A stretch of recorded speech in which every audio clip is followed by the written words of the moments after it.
I think most of us are here. 36. Yes, that should be more or less everybody, except some of us that are still on holiday. So Luis, you can pray for us, please. Yes, sir. Okay. Let us pray. Heavenly Father, Almighty God, as we bow down before you, my Lord, as your humble servants, God, we just want to thank you for blessing us for this day, my Lord. Thank you for the gift of life that we could all wake up today, Father God. Thank you that we could all come back safely. We pray for those who are still traveling, who are still on their way, Father God, that you bless them and protect them throughout their journey, my Lord. I pray for this lesson, Father God, that you bless this lesson, Father God. Open our minds and our hearts to understand and to take whatever we need to take, Father God. I pray against all distractions and all negativity. In your mighty name I pray. Amen. Amen. Thank you so much, Luis. Thank you very much. May that be blessed. All right. So, guys, again, today's lesson, we're going to look at angle properties, more specifically on circle geometry. So the angle properties is just going to be sort of like a guideline as to what we want to cover. But I would like us to focus on circle geometry. All right. So, yes. Is Mas Muguna not teaching me? She is quickly taking care of something, so she might join us later. So she asked me to stand in for her for today. All right. Okay. You know, Ms. Mugunda will be going to Yanmur for next year, so she's trying to put things in place. She feels like it's big shoes to fill, so she wants to be very ready, né? So now she's rubbing it off on me. Okay, but anyhow, angle properties, that's the bigger part of it, but more specifically on circle geometry. Now, guys, I have downloaded a program. I think it's a South African developer that made it. I was reading a little bit on this guy. I think it was a former teacher, but I'm speaking under correction. Maybe he's still a teacher, I don't know, but he created an app that is quite interactive, and it doesn't cover a lot of other maths topics, but there's a section on circle geometry. So I'm going to go through that, and with the pad, it makes it easy for us to, you know, take a screenshot and then draw or write on whatever we want to. So please, if something is not clear, go through the, what is this? The video again, okay? Now that I'm talking, I remember there's something that I was actually supposed to show you, but unfortunately I cannot do that. But maybe I can share it afterwards, né? So that you can just understand a little bit better on the different parts of a circle. I think we already start doing that in grade 9, grade 10, around about that time, okay? I have it on one part of my screen. Maybe I could open it, but it will just, yeah, we'll see how we go about it. Okay, so anyhow, what I was trying to say is we're going to use this program to make it as vivid as possible, just for you to be able to see how these things are forming. If there's something not clear, you can always ask the question again, then we can go through it again, okay? So firstly, let us just start off by looking at some expectations from the syllabus. It's always a guideline for us to understand what the syllabus expects from us. So the first thing under this is just to look at us finding angles. So the whole thing around this geometry is to calculate the unknown angle, okay? And you're going to use a set of rules or set of proofs or properties to unfold this, to find out what this unknown angle size is. So the whole thing is just for us to know the properties, and then we are also expected to give reasons why we are saying the size of that angle is that specific size, okay? And we do not necessarily have to give some proofs, or of course, if you go up to the higher levels, in your AS level or your first, second year university, they would expect you to be able to prove this, okay? So we are not expected to know the proofs at this stage, okay? So that's now just in a nutshell. Now, to be specific, what they want us to look at, first of all, is just to understand the angles at a point. Now, we all know if this is the point, the angle around that adds up to 360 degrees. We are all aware of that, okay?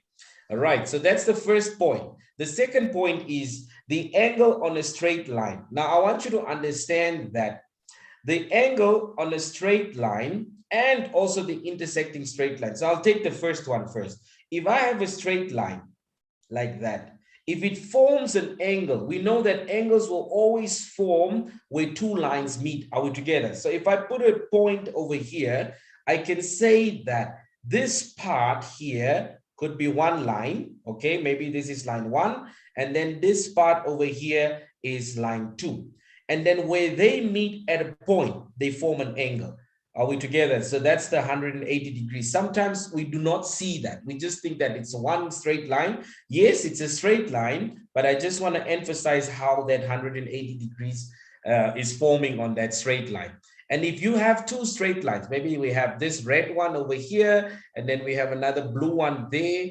Now, where they intersect, we want to know what will the size of that angle be, this one there, this one, based on these different properties. So that's what we mean with a straight line and intersecting straight lines. These are now two lines that are intersecting, they're cutting each other, or they are meeting at a common point. Are we all together, guys? Okay. Now, the next point that we also need to understand now are the angles that are formed within parallel line. That's quite a big one. Those are now your transversals. If you have two parallel lines and you've got a line that intersects with both of them, then we've got these various angles that are forming there. I'm not going to go through that in detail now, because that's something we ought to know already, because our focus for today is on circle properties. I mean, circle geometry, okay? And properties of circles. So of course, we can look at it if it's applicable to a question. So we need to understand that part as well. The next point is angles that are formed in triangles and quadrilaterals. So triangles, these are now three-sided shapes. You've got different types of triangles. Quad refers to four. So those will now be any four-sided enclosed shape. With straight lines, it could be a rhombus, a kite, a triangle, I mean a rectangle, a square, and so on, okay? So we also need to understand some of those properties. All right, the next one are now the properties of regular and irregular polygons. We're not going to go through that in detail, but again, it also helps to understand. And then the final points here is now where we're going into the circle, okay?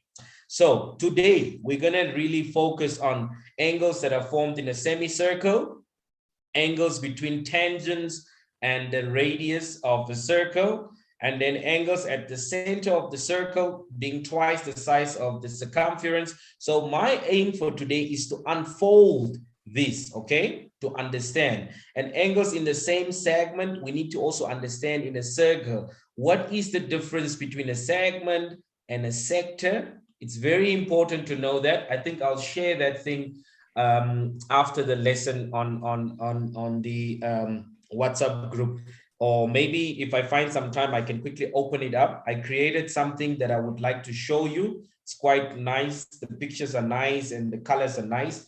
I just have to locate it somewhere on the laptop. All right. And then finally, the angles that are in opposite segments are supplementary. What do we mean with the word supplementary? They add up to 180 degrees. Are we following? And then contrary to this are the angles that we have are complementary angles, which add up to 90 degrees. Okay, so the focus will be on these points because this is straight from your syllabus. Are you all together, guys? Just a thumbs up, just to know where we're going with this. So this page is our main focus. Okay, thank you, Alice. Thank you, Chance. Thank you, Eleni. Yes, I see that you guys are there. Thank you so much. So what I'll do at this point in time is that I will go out of this. Let me go to the program. Then I can just go. I don't know whether it's also an Android device. I mean, Android devices can have this. I know on the iOS, I could find it there. But let's just quickly go through this together. As you can see at the bottom right-hand side, is it Piet van Schalkwyk? I think that's the guy who made this, developed by Piet van Schalkwyk, some South African guy. It's not world-class standard, but it's really nice. I like it. Okay. All right. So I'm going to go out of it, and then I'm going to go to the triangle geometry and the circle geometry, because we're going to have triangles in your circle. And that is what we need to understand first. Are we all following, guys? Huh? Can you all hear me? Please unmute yourselves, guys. I don't want to just talk to myself. Yes, sir. Yes, sir. Okay, Yes, sir. thank you. So I'll go into the triangle first. Okay, now on his program, it just wants to let us know what a protractor is. I think we all understand what a protractor is, right? We've got two types there, okay? One that can give us the full 360 degrees, and one that is half, only 180 degrees of that. You can see the two, right? Are you all following? Right. Yes, sir. What do we use a protractor for? To measure the size of an angle. Here we've got an angle over here in the middle section. So we could use this protractor here to measure the angle, or we could use this one to measure the angle. Okay.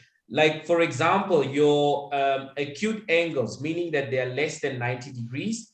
Those angles are easy to measure with the 180 degree protractor.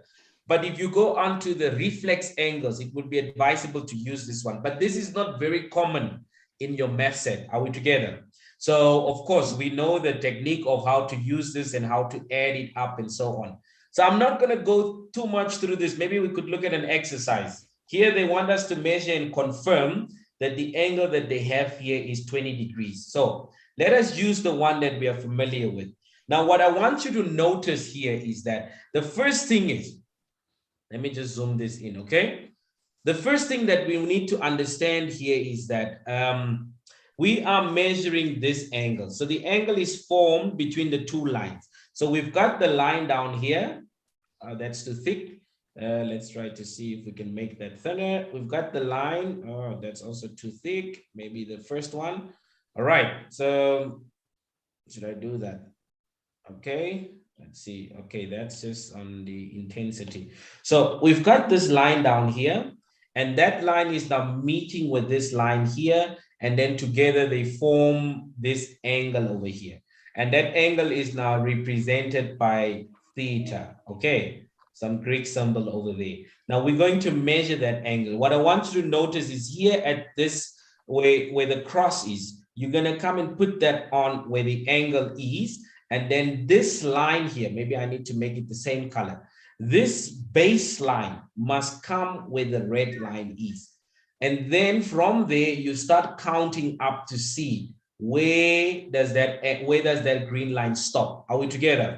I'm sure most of you know this already, okay? So let us just quickly go back now. Let's just say we're done. We can delete that one. Now, if I take this protractor and I put it there on where the angle starts. Are we together? Now, as I was saying, you see at the bottom part here, we've got this situation. Our red line is on the base, and then our green line. Now look here what happens here. This is at 20 degrees. So the size of this angle here is 20 degrees. Are you following, guys? Is that making sense? Yes, sir. Yes, sir. Okay, so that is how a protractor works. In our case, we've got our protractor on two scales. We've got what we call the outer scale, and then we've got another one that we call the inner scale. So the inner scale would now start at 0 here, 10, 20, 30, and all the way back to 180 degrees. So it just makes it flexible whether you're measuring from the right-hand side or whether you're measuring from the left-hand side. So it's just for comfortability. The function is exactly the same. So that is how a protractor works, okay? Right, whether we took this one over here or whether we take this one over here, this will also give us the same. You just put it there at where the lines are intersecting, and you can see again, it is 20. Are you all following, guys? Is it fine? Right. Yes, sir. So I'm gonna go a little bit quick through this. We know that the sum of all interior angles in a triangle will be what? Will be 180 degrees. So if we take the protractor, we come and put it down there on that angle over there. Mine is not perfectly there. Let me just put it there. Okay.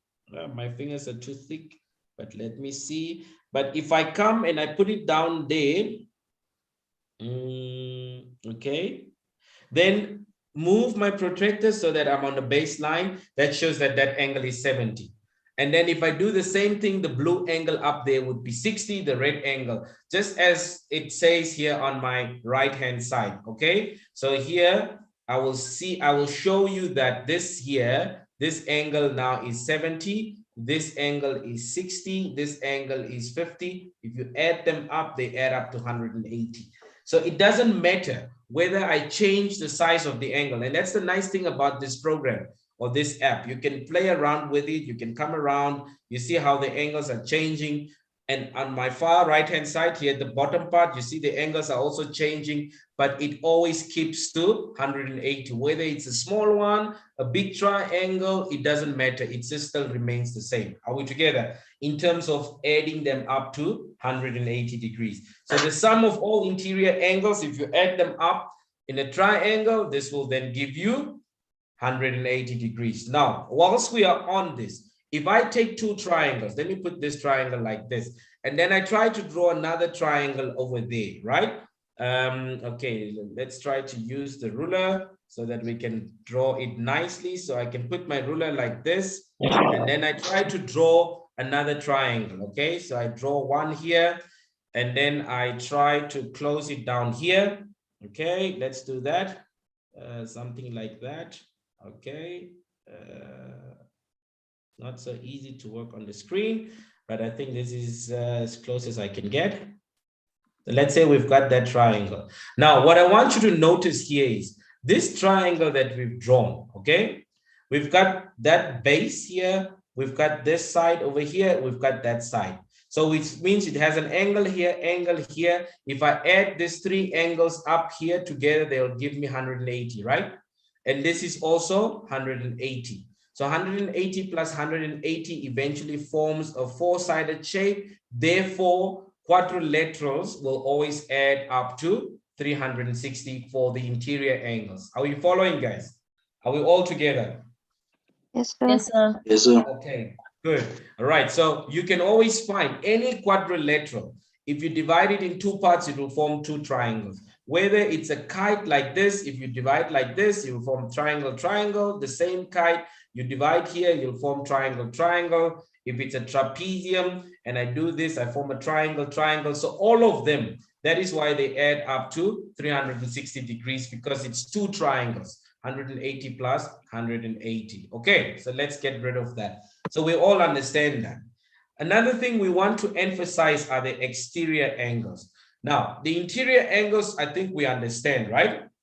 But the exterior angles doesn't have a fixed number to which they add up. The sum depends on the size of the opposite interior angles. So you see, what I like about his program is the colors, right? Look at the green triangle, I mean the green angle, sorry, that will be 58. The red one here would be 55. And the green one and the red one are both on the inside. That's why they are interior, right? And then the outside angle is this one over here, this complete angle over here. Now the size of that angle will be the sum of that green one and the red one. So that 55 plus then the, that would be 58 plus then the 55, all adds up to 113. Are you following, guys? Yes, sir. All right. Now, whilst we are on this, I want to know, what will the interior angle be? The one that we don't know the size of, right? Let me just zoom it in like this. I want to know, what is the interior angle here? We can maybe make it blue. This one over here. Let's try to put the intensity to the maximum. What will this be? There are two ways in which we can calculate this, isn't it? Yes. We can get it from the interior angles adding up to 180. So basically 180 minus then your 58 minus your 55, isn't it? Which is now this one, and that one will then give you that. Are you following? What's another way that we can get, pardon, what's the answer there if you do that? What do you get if you say 180 minus your 58 minus your 55? 67. how much? 67. 60. 67. 67, sir. 67, okay? So which means that this angle here will then be 67. Are we following? Now, if I know that these two angles together are 113, right? If I say 180 minus 130 based on the straight line property, I'll also get the same answer. Are you following? Yes, sir. Yes, sir. That's the beauty about geometry. There are many ways to deal with the same problem, and they'll all lead to the same answer if you're doing it the correct way and you're following the properties. All right, so we all understand that. So this is one side of it. Maybe another side that we can show is that if I now want to get other exterior angles, let's say this one over here, I'm gonna make this line a little bit longer, then I'll have an exterior angle over here, isn't it? Right? So that exterior angle will now be equal to the two opposite interior angles, opposite it, right? Remember we said that this was 67 and this I think was 50, if I'm not mistaken, right? So which means that this angle on the outside is when you add them up together, isn't it? And that is going to give you what? 125. 125. 125. And it confirms, right? That 125 degrees plus the 55 that you have over here should give you 180, isn't it? So, which means that is correct. Remember, this whole angle here was 113 degrees. And then I want to take it a little bit further. What about the exterior angle that you'll form here? That will now be the sum of the two opposites, isn't it? Which will now be what? The 55 plus the 67, isn't it? Which is about 122, I think. Yeah, just confirm. Are you following? So Yes, sir. if I'm adding, maybe I take a different color. If I'm adding all the exterior angles, that's another property, right? If I add all the exterior angles, this angle plus this angle here plus that angle, they should add up to 360. perfect. It's good you know that property. So starting from there, going all the way back to that same angle, you have made a full revolution. So if you say 122 plus the 113 plus the 125 will all add up to 360. You can look at the video later and you can confirm that. Are you following, guys? Okay. So we are done with that part on the interior and the exterior angles of a triangle. Okay. Of course, this I can go through fast, different types of triangles. The first one we are having there is a right angle triangle. So we can move this around. It will always have that 90 degree. You see the yellow part always stays as 90 degrees as long as you form. And it is in a semicircle. So be it like this, be it like that, be it like that. It is just going to form a 90 degree where the two lines meet at the circumference. You will form a 90 degree there. I would quickly like to go back to this point over here. Look at this one, the third point over there. Can you all see? Is it the third point? No, it's not that one. The opposite, yeah, the first one, sorry. The angle in a semicircle. What is a semicircle? Half of a circle, right? So if this is the circle, semicircle will be, if I cut that in half, so I've got the first semicircle, the second semicircle in half. Are you following, guys? Okay. That is what a semicircle is. Now the angles that are forming in a semicircle will now be from here, touching the circumference and going back to the other side in the semicircle. So the base must be there. So that is what we're forming over here. Can you see that? I hope I'm not too fast. Just look at this. Okay. So here we've got the base over here. And then we've got the semicircle here. All right. So the angle that's forming in the semicircle will be this angle that will always be 90 degrees. I don't know whether you can see that. Maybe we make a darker color. That will always be 90 degrees. And you could see, be it that I move it to this side, I move it, it will always remain 90 degrees. Are you following, guys? Yes, sir. So there we've covered one part, moving it like that, it's always going to form the 90 degree. And that will be a right angle triangle, okay? So what we mean with that is if I zoom this in, we have a right angle. The right angle would be a 90-degree, right? So we name that a right angle triangle. Okay. Now the next one, oh, sorry guys. The next one we have is an equilateral triangle. It doesn't matter how I move it around. You see the angles don't change, né? Even if I move. I can just make it bigger or smaller in terms of its size. But you see all those angles will all be 60 degrees because 60 plus 60 plus 60 will add up to 180. Are you following? Then we get the isosceles triangle. It has two equal sides. So the base angles, you see, if I move it down, they both get smaller. If I move it up, they both get bigger. But I can't move this to the left or to the right. It can only go up and down. What will happen if I move this, if I was able to move it to the left or right? They won't be equal. The sides will not be equal. One way of remembering this, let me just put it like this. One way of remembering this, sorry, is that take it as two legs. Yeah?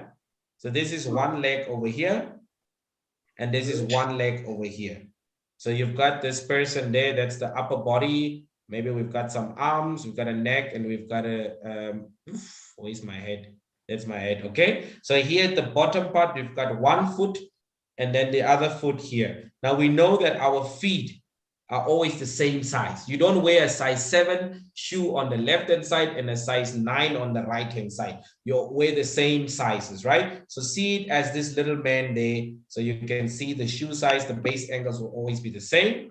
That will enable you to find that angle there. Because what you're going to do is you're going to take 180 minus 2 times whatever the base angles were, and then you'll find the angle over here. Are you following, guys? Yes, sir. Does it make sense? Okay, perfect. Yes, sir. All right, now with that Yes, said, sir. let's get out of this. So we know the types of triangles. This is very important. You'll see under circle geometry. Now, similar shapes and triangles, you know that even though the sizes are not the same, but they look the same, because if you now take this over here and you start fitting it in here, they will all fit up there. That I don't need to go through. Those are just similar shapes. You should understand that regardless of how big the triangle gets, as long as you don't change the size, the angles will remain the same, okay? Then we've got congruent triangles. That means that your sides are the same, they move the same, doesn't matter how I change it. And then two sides that includes the angle are the same. You see, if I move the pink one or if I move the orange one, they stay the same. And then two angles and a corresponding side are equal. So the corresponding side is that blue one that is highlighted there, or purple, moving around there. So that is in terms of a triangle. Now I'm going to leave it there, all right? That is just for the triangles. The next is to go through the circle. Now, if you see on the left-hand side, 1, 2, 3, 4, 5, 6, 7 parts of that. Are we together? I'm going to go through each one of them. But before I do that, I want just for us to understand different parts of a circle. All right. So it's going to take some time for me to go through all of that or to find that drawing. But I'm just going to open up a clean page and then I'm going to try to go through it myself. Okay. So that I can just draw it and then we can look at it together. Are you following, guys? Yes, sir. Okay, Yes, are we sir. all together? I see Ims is struggling a bit to connect. Okay, so we all know the general shape of a circle, all right? So let me just quickly look at the chat box. Guys is making moves. Mumsy. Okay, guys, I'm not even following. Lucas, what are you saying now? Nah, baby girl is just missing me. Hey. It's hey, Lucas, what's going on here? Huh? Guys, what's happening on the chat box here? I want you guys to focus, huh? Make sure you private it to next time, please. Yes, Rosta, that's a good piece of advice. Hey, this guys. Okay. Yeah, guys, check who y'all chatting with y'all. Lucas, what are you busy with? I will take this up with your mother, Lucas. Huh? Leave the boyfriends and girlfriends, guys. Exams are around the corner. Let's focus on now. We need to study. Okay. Anyhow, as I was saying, I would just like to go through this with you, right? So we're gonna do it manually. Okay. So first of all, I'm gonna draw a circle. So let's just try to see if we can get a nice circle. So we've got a circle over there. Okay. Doesn't look nice. Can you all see my circle nicely? Is that okay? Or maybe we could use a different program. I think the OneNote can help me to draw a circle much better than the PowerPoint over there. All right, so let's open up a page. Now I don't want to type. Just on a page, full page. Let's see, draw. Can I insert a circle? Draw, view. All right, insert. Not okay, but I think this will help me to draw the circle. So let's take a highlighter. I think a highlighter, maybe a darker one. Right, so this is my circle. Why is it not acting up the way I want it to be? Guys, you should help me here. I think OneNote had a place where you could choose some shapes. It doesn't. Okay, anyhow, we are on it. So let's just use this one. We're already on this. Okay, so I'll try now my best to draw a circle. Okay, there we have a circle. Now, in any circle, you've got the center part that is exactly in the middle of that circle. And then whenever you are now having the movement from there to the circumference, okay, then what do we call that? What do we call that, guys? The radius, okay.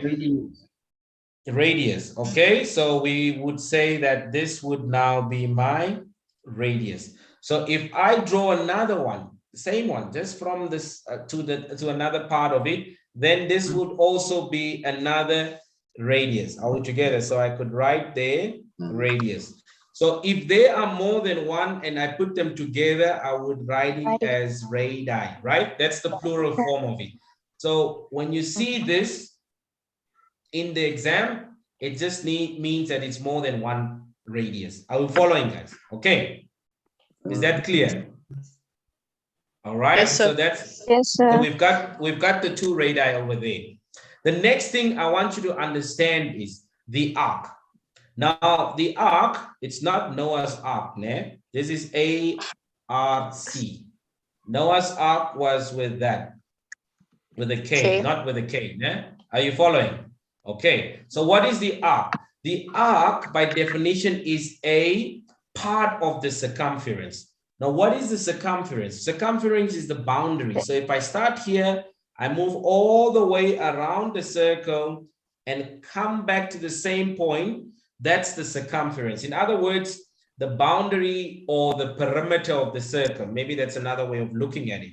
Now, if you only take a section, maybe from here up to here only, not necessarily between the two radii only. You could also have another one from here up to here. As long as it's just a part from there, we refer to that as an arc. So a part of the circumference. Are we following? So we know what a radius is, we know what an arc is, okay? The other thing is that the sector. Now, whenever you think about the sector, think of a pizza slice. The sector will now be this part, the one that I'm coloring in. That's the sector of a circle, okay? Are you all following, guys? Yes, sir.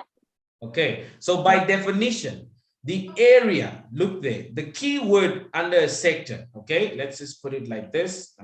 I'm gonna write the sector. The key word under the sector is that this is the area of a circle that is bounded by two radii and an arc.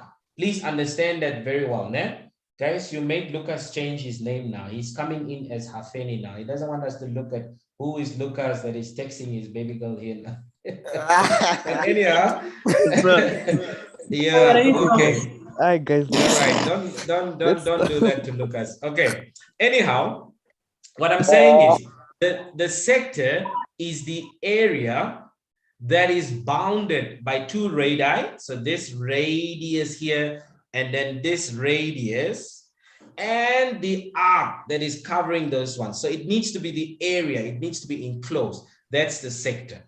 Okay. Do you see another sector there? I'm seeing another sector there. I see this radius here. I see this radius here. I see this arc here. So I've got this radius here, number one, number two, and then I've got the third point there that is enclosed by the arc. So is this not an arc? Because it's just a part. It just starts here, goes all the way, and it ends over here. It's not the complete part. So is that an arc? You agree? You don't agree with that? And sir, please repeat again. I'm saying, let's just try to take that away. You see, when we had this, okay, maybe we can clear everything now, so that we can just, you see, so far, and it's very important that you understand the concept, even if we take a little bit longer on this, right? I think on my settings, I can change my settings somewhere here to make sure that they help me to draw the shape. Like if I draw a shape, then they should be able to make it, it doesn't look like, I don't know. I think when I was playing around with this, I think I saw, what is this? Okay, I think that's just to take something together. Okay, we don't have that, but let's go back to this. Okay, so what I'm saying is, we've got the circle, okay? We've got the circle over here.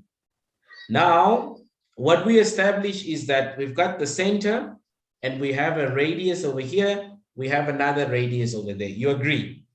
Okay. Yeah. So if that radius, this one from here up to here is enclosed by an arc. What is an arc? An arc, we said, is a section of the circle, right? So in other words, this part here is an arc. This is a radius, and then this is another radius, okay? And then we establish that if you have an arc and you've got two radii and they form this enclosed part, the area there, we said, is known as the sector. Are you all following? So now we have got three things under the circle. We know what is an arc, we know what is a radius, or we know what radii are, and then we also know what a sector is. Are you all following? Are we together? Yes, sir. So my question to you is, if you take a look at this circle, I see another sector over here. And the sector that I'm seeing over there will be this part here, this sector here. If I color this, the blue one. Are you understanding what I'm saying? Why is this a sector? Because I've got an arc here from there. I've got an arc and I've got this radius here and I've got that radius here. So this is also a sector, isn't it? Yes, sir. Now, in order to distinguish, we would say that this is the major sector and then this is the minor sector, the smaller sector and the bigger sector. Are you following? Yes, sir.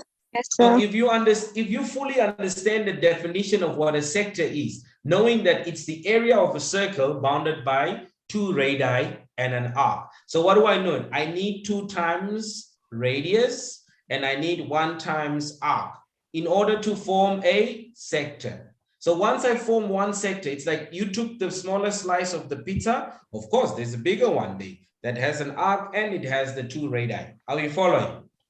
Then I know that that would be the sector. So later they will be more specific with the minor and the major. Okay, so we've got those 3 parts over there. The next thing that I want you to understand is a chord. Okay, what is a chord? Now, does anybody have an idea of what a chord is? I'll just write the name here, C-H-O-R-D. The chord in a circle. Do we know what a chord is? It's more like a line that touches, it touches the circumference at 2 points.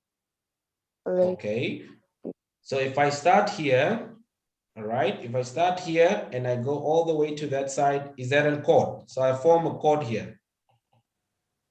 yes. Okay. What if I do the same thing? I start here, I go through the center, all right, and I go there. It's the same thing. I start from one part of the circumference and at the other part. And here I do the same thing. Oh, no, But the only difference is this one is not going through the center. What's the difference between this one and that one? So the one that's going, or like it's passing through the center, is cutting the circle in half, while the chord specifically doesn't run through the center. Okay, now that one that goes through the center should have a special name. Huh? It's a chord. We understand that because it does the same thing. What's the special name that we give to that chord? So it's not the diameter. Yes, it's the diameter. Okay, so that's the diameter. Okay, so the diameter is a special type of a chord. Of course, some people will disagree with that. Chord is chord, diameter is diameter, but they both do the same. It's just special because it goes through the center. So in other words, let me just quickly clear all of this so that we can quickly just get back to this. So a chord is any line that comes from one side, straight line, not any line. It could not a curved line or so. A straight line that moves from one side of the circumference, from one side of the circle boundary to the other. All right, so from this side to there. So this is now a chord. Okay, all right. Now, the next thing that I want to look at is a segment. Now, the segment is similar to a sector. The segment needs the chord and the arc. So in other words, if you look at the segment, this chord and the arc over here, the area of them would now form a segment. Are you following, guys? So this in here would now be a segment. Again, you would have two segments here, isn't it? Because you've got the chord and you've got the arc on this side. So the segment that you would have on that side would be this one. Again, you would have what? This we'll call what? The major segment. Yes, and this will call the minor segment. All together. So a segment would now be this and that. Because when you do the properties, they will tell you it will form in the angles that will form in the same segment or the same sector, or, you know, so you need to understand these terms that they're using. Are you following, guys? All right. So we know what is a radius. We now know what is a diameter going through the center. We now know what a segment is. We also know what a sector is. We also know what a chord is. And what else is there? What did I leave out? We also know what an arc is, isn't it? So, yes. What about the tangent? We still get into that. The tangent is not part of the circle. We're just looking at what makes up the circle, right? This is a line from the exterior part touching the circle at one point. That is what a tangent is. We're just focusing on what is inside the circle. Are we following, guys? Okay. So an arc, a chord, a sector, a segment, a diameter, and a radius. We all understand that. One thing I want to emphasize here is that if you have this radius and another radius, you form an angle there. And that's where the angle properties are coming in. Are we together? So this would now be the sector angle because it's forming between two radii and an arc. And then we'll know that as a sector angle. That is why, remember, under mensuration, we were calculating the arc length and we could also calculate the sector angle. Are you following those formulas that we're using? Are we together? You need to understand them. What did we say? It's a section from the 360. It's just one part. If you go all the way around, it would be 360. Just a section from that is then multiplied by what? By this the circumference that you have over there, which could be 2 pi r. Are we following? Is that together? So that will give you now the angle that you get. Okay, so of course we are not doing mensuration now, but it's just to show you that idea.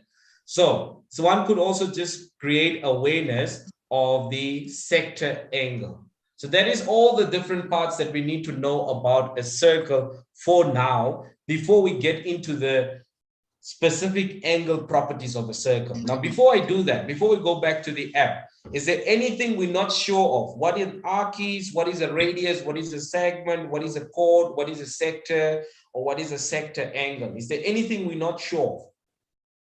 Anything that you want me to repeat, you can put up your hand. We can quickly go through that again, but just make sure you understand. Caitlin, welcome. How are you? Caitlin, what's your surname? Please put your surname. Don't worry, we'll not chase you out.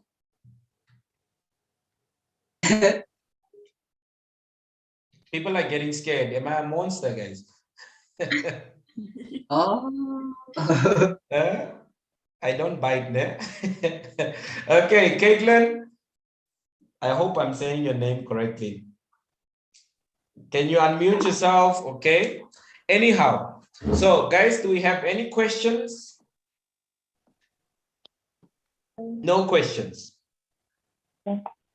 All right, then let's go back to the app. All right, no, that's the PowerPoint. So we're going to go through the different theorems of circles. So in other words, theorems just means the properties of circles. Okay, so let's go through the first one. As you can see, a line drawn from the center perpendicular to the chord bisects the chord. Okay, I don't think we need to go through that. Those are things that are additional to what we need to understand. So I would like us to start with something that we might be familiar with. Okay, let's start from the start. All right. So what I'm trying to show you here is, if you take a line that is drawn from the center, perpendicular to a chord, will bisect that chord. Okay. And it makes sense, isn't it? Let me just take this and then I explain it more in detail. Okay. Sure. All right, so some information is hidden, guys. So you need to be very careful of what you're looking at. So we know from O to B, that is a radius. Are you understanding? Yes, sir. Okay. All right, from O to C, that is already another radius. So because they are the same in size, what type of triangle are we forming here? Right angle. Remember the two legs and your shoes or your feet. An isosceles triangle. You know, these are some hidden information. Yeah? So the fact that I have, again, let me just clear that so that you understand what I'm trying to show you, okay? I think the black works better, Nate. Can you see the black nicely? Is that fine on your side? All right, so I'm starting from O to B. And then from O to C. So we agree that those are two radii. So this one is the same length as that. So which eventually gives me the base that I have over here from B all the way up to C. So then I'm forming a triangle here in the middle here. Are we following, guys? Yes. Here is a triangle, the full one. Now that will be an isosceles triangle. Why is it an isosceles triangle? Because it has two equal sides. Are you following? Now, if the sides are the same, if you've got two legs that are the same, what does it do to your feet? Your base angles will be what? Equal. The same. They will be equal. Are we following? So in other words, if you do that, that means that this base angle that you have between your radius over here and there, and then this base angle that you have over here will be equal. Now the statement says that if you've got a chord that goes from B to C, and you've got a line that is perpendicular, meaning it touches at 90 degrees, then you will form the 90 degrees. Ms. Mugunda is here. Say hello to your kids. They were asking me, why is this teacher teaching us maths? We want Ms. Mugunda here. Hello. Shakira was asking, where's Ms. Mugunda? How are you guys? We are fine, and you, Miss? Fine. I'll be teaching tomorrow. Yes, thank you, Miss. Okay, Miss. Okay. See you guys tomorrow. Yes, Miss. Okay. All right, Ms. Muguna, you are disturbing us. Please go. Okay. So anyhow, so that will be 90. What will this angle be then, guys?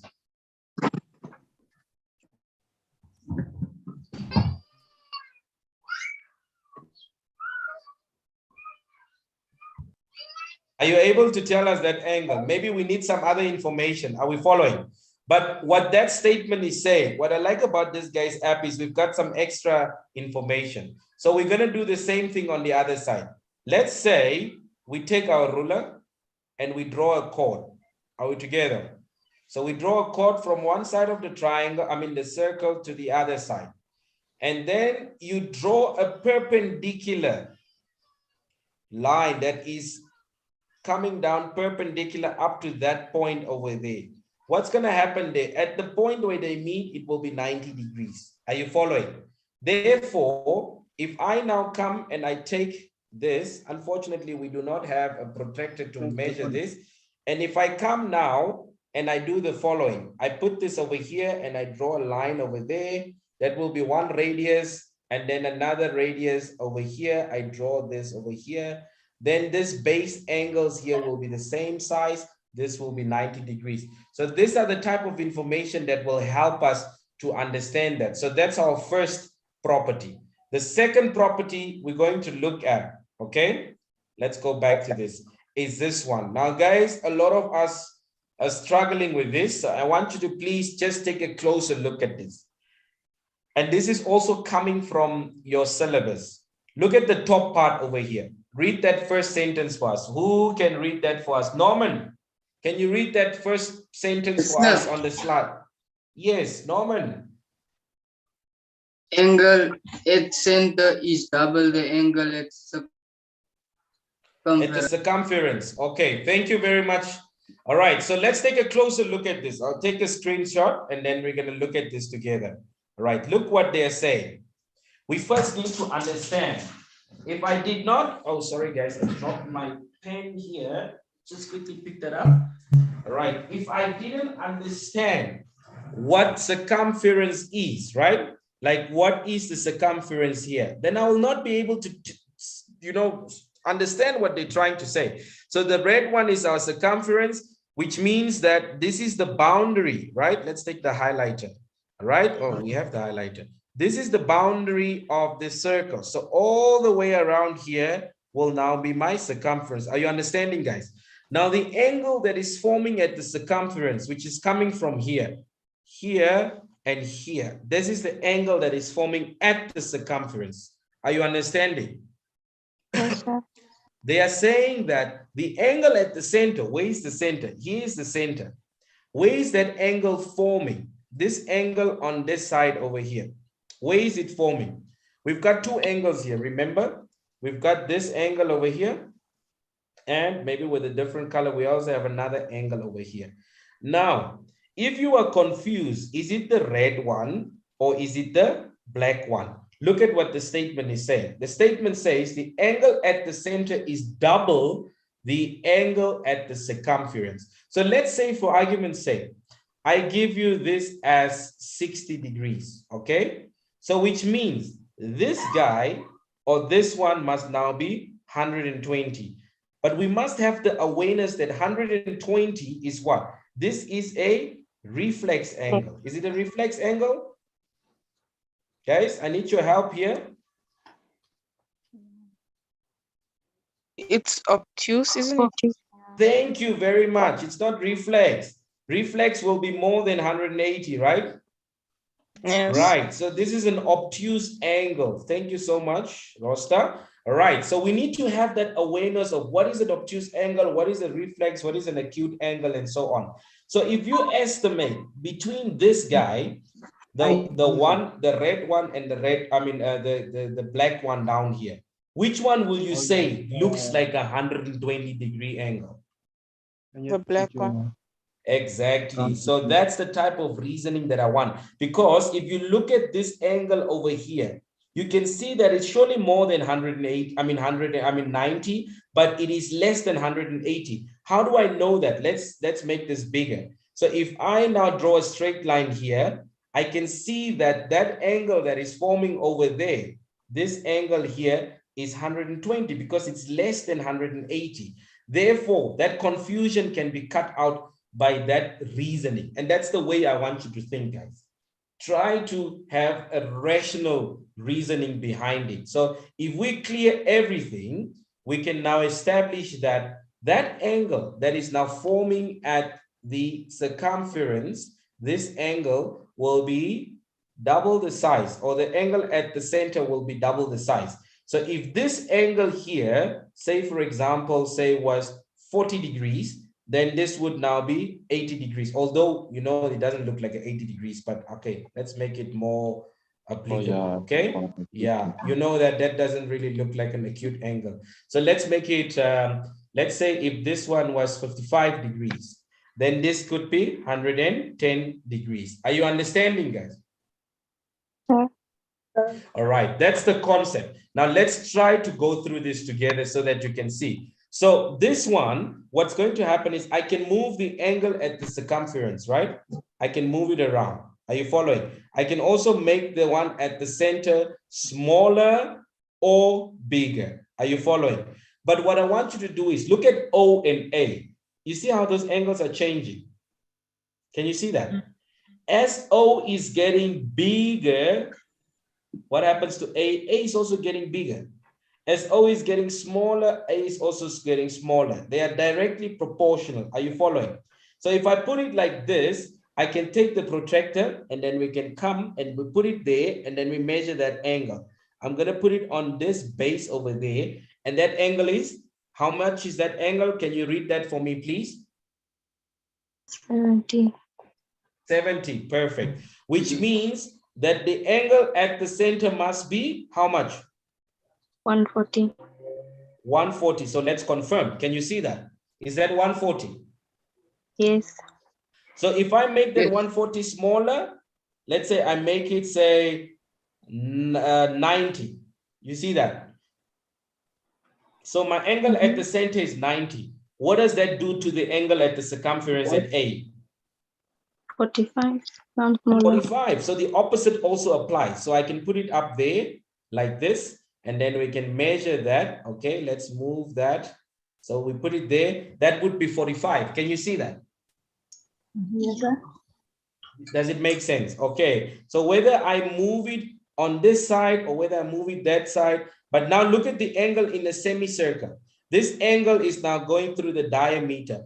You see what happens to the angle at A? Immediately it shows that it's 90 degrees. Are we together? So if I move that up or down, left or right here, that 90 remains because it's an angle in a semicircle. Are you following? The moment I take my B down, it's not a semicircle, the 90 is gone. Do you understand what's happening here, guys? Yes, sir.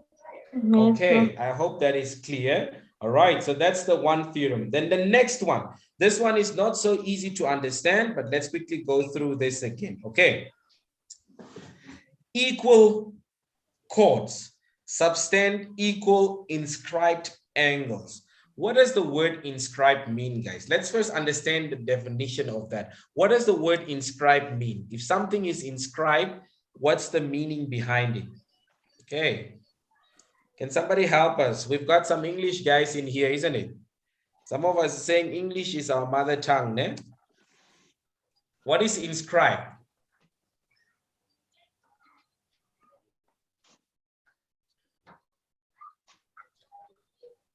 Guys? What does it mean if something is inscribed? Put into. No, sir. Please explain for us. You should help me, guys. You guys speak English, huh?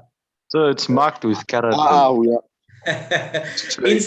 Inscribe in short, especially in this context, you can look at it as to be drawn on the inside. Nah? Yes, Are we sir. together? All right, so to be drawn on the inside. So when you say that something is inscribed, first thing you can see is that these angles are drawn on the inside. Are you following, guys?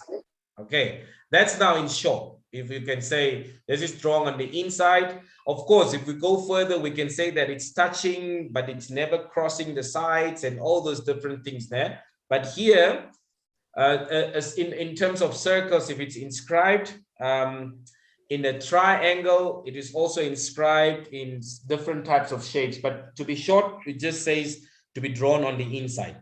Now, what I want you to understand is two equal chords. Now, where are my chords? What are chords, guys?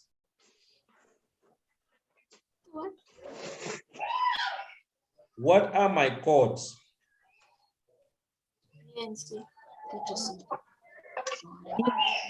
Can you help me with that?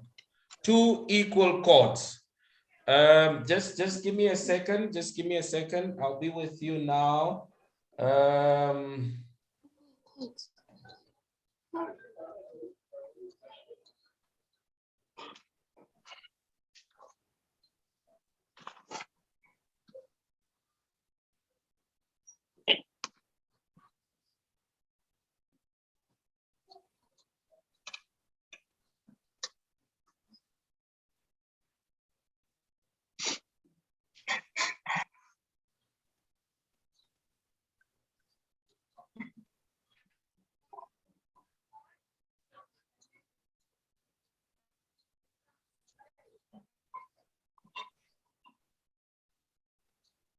All right. Sorry, guys. Can you hear me now?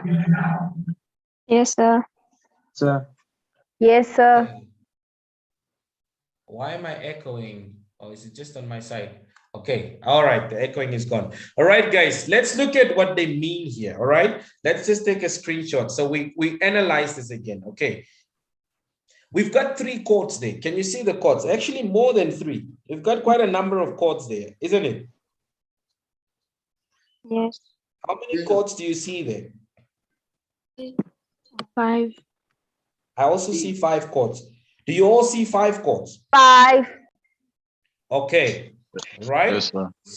So you can see that this is chord 1. Okay, let's just put a highlighter. This is chord 1. This is chord 2. This is chord 3, 4, 5. I can't count this again. I already counted it. Are we together? So we've got those 3 chords. All right. Sorry guys, let's just take that away. So now they are saying angles that are inscribed. Are we together? Now, if you look at this, which chords look like they're the equal size?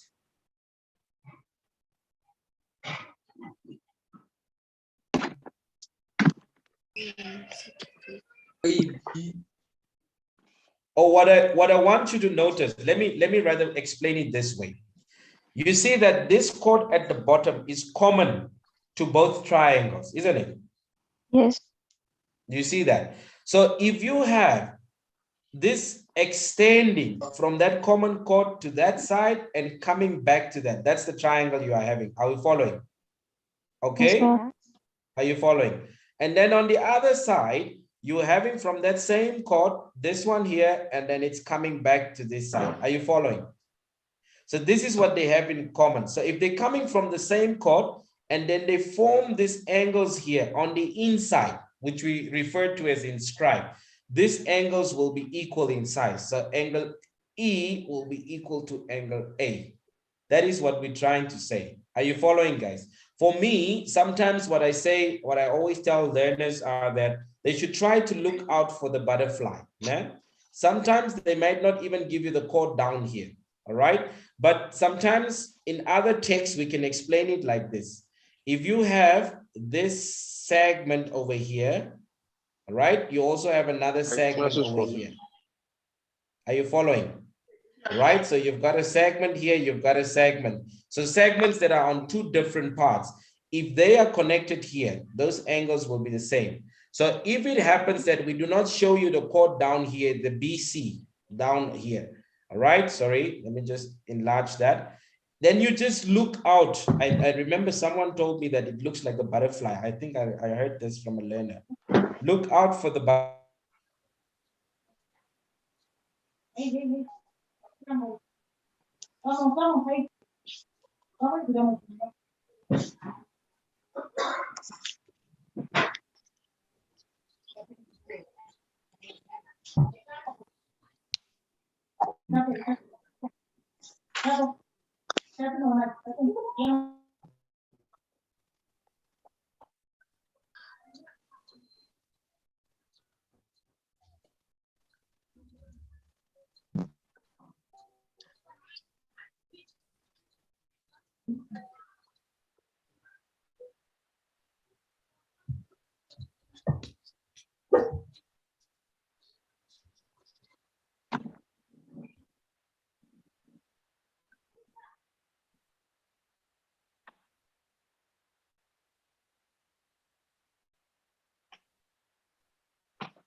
It's class All right. over.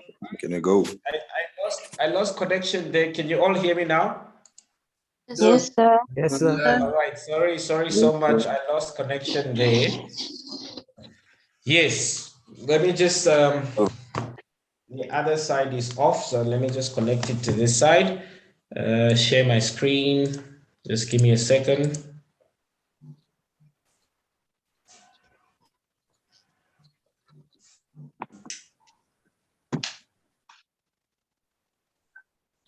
Oh, sorry, guys. I need to be on the same network. So let me just change that. Just having a backup here. Right.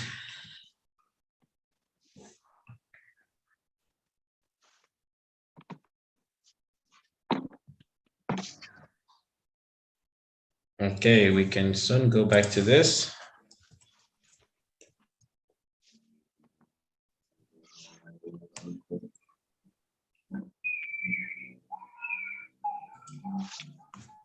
Okay, I think you can see my screen now, isn't it?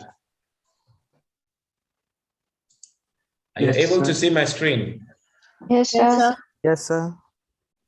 Okay, now as I was saying, those angles will be the same size. Are you following? Mhm.